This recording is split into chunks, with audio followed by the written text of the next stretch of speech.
up? Hello, my name is Emma and today is day 5 of the summer biannual bibliothon. Today I'm not going to be home until very late. I work 9 to 5 and then I have to drive to group therapy, and then I'm thinking of ending the day reading at Barnes & Noble.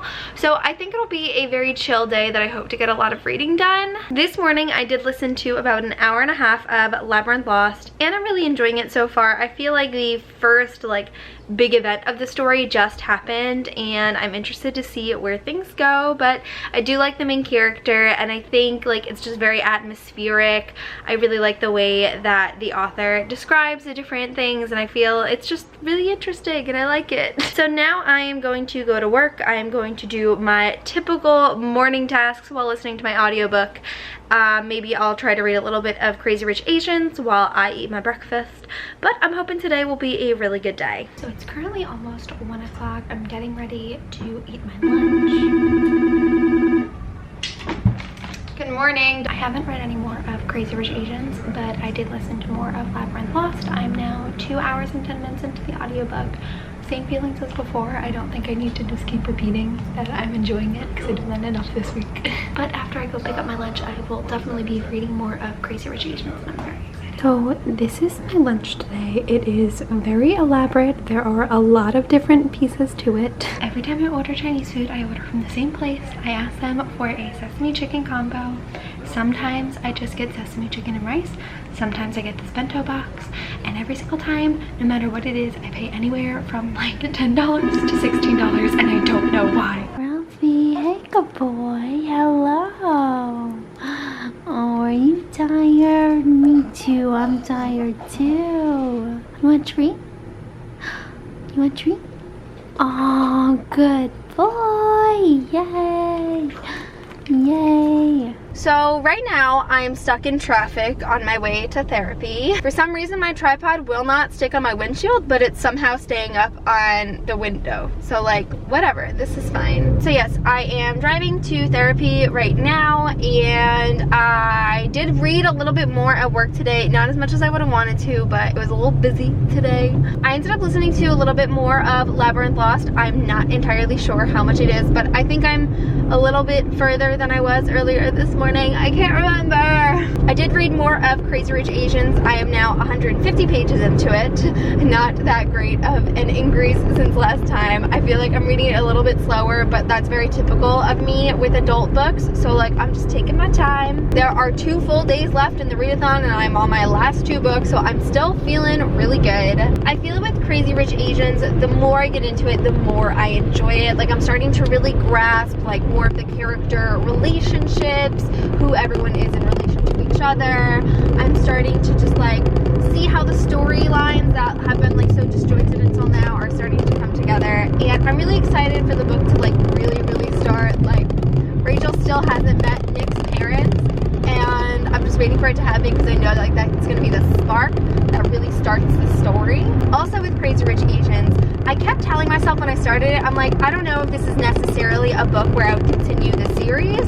I feel like I could be okay with just finishing Crazy Rich Asians and not continuing. Unless there is a really super wild plot twist at the end, because then I have to continue. But I feel like the more I read it, the more I'm wow, I could really see myself getting more attached to these characters and wanting to read more. So I'm having a lot of positive thoughts about Crazy Rich Asians and I'm excited to see more about it.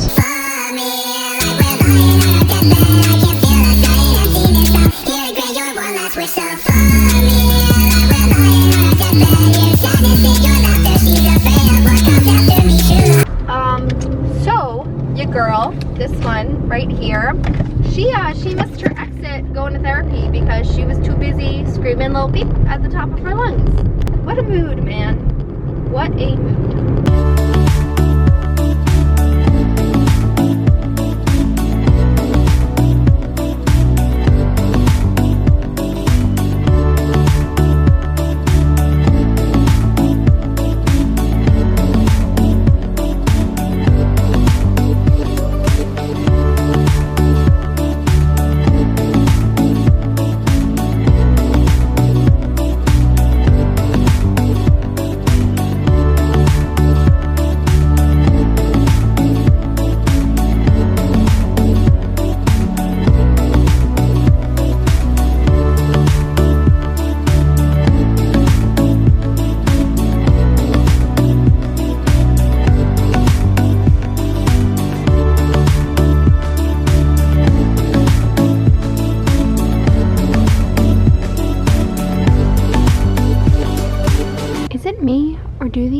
not look like the same book whatsoever.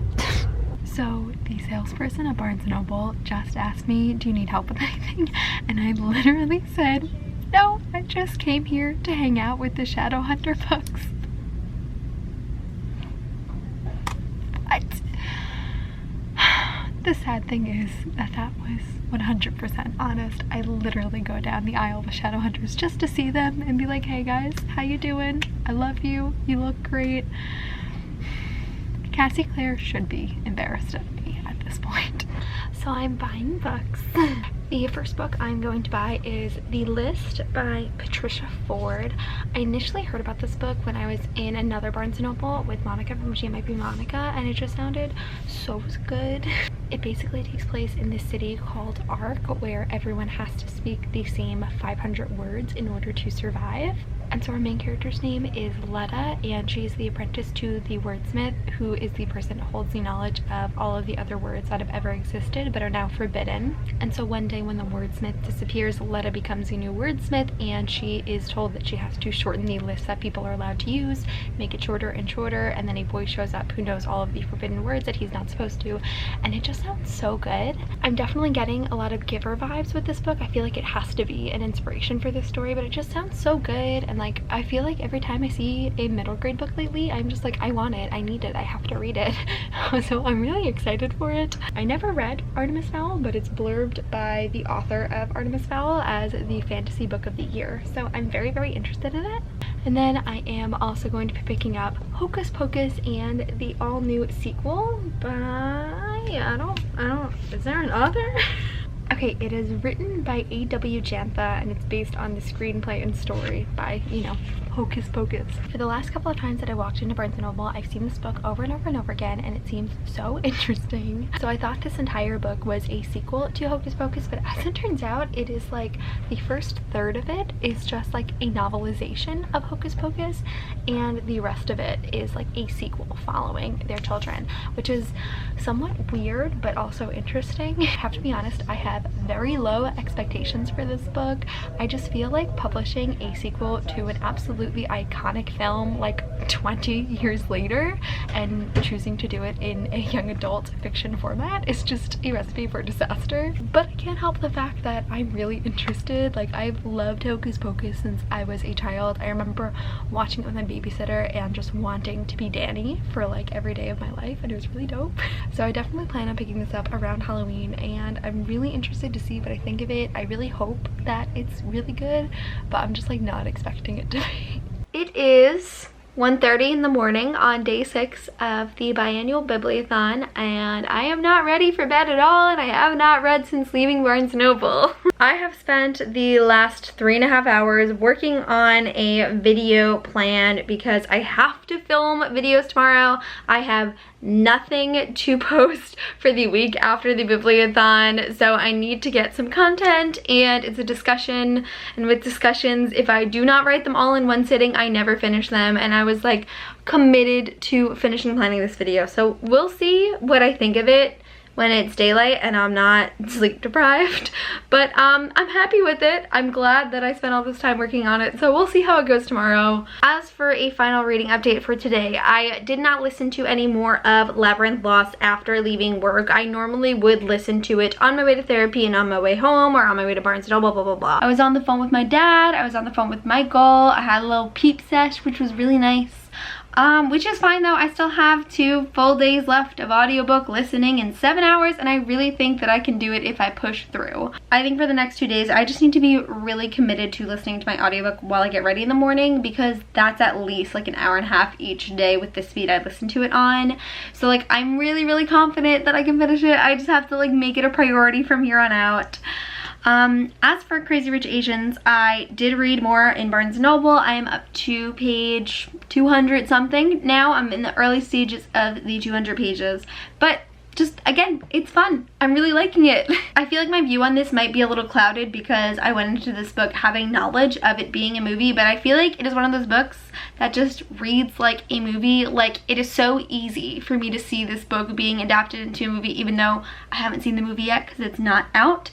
There's just something about it that flows really well and it's really engaging, and I'm having fun with it. I'm definitely starting to grasp the family relations a little bit more. I'm still not there. I honestly don't know if I will ever understand all of the different family connections in this book because there are just so many characters and so many perspectives, and they're all like technically second cousins and aunts and uncles and grandchildren, grandmothers, and it's so big and confusing, but I'm doing okay with it.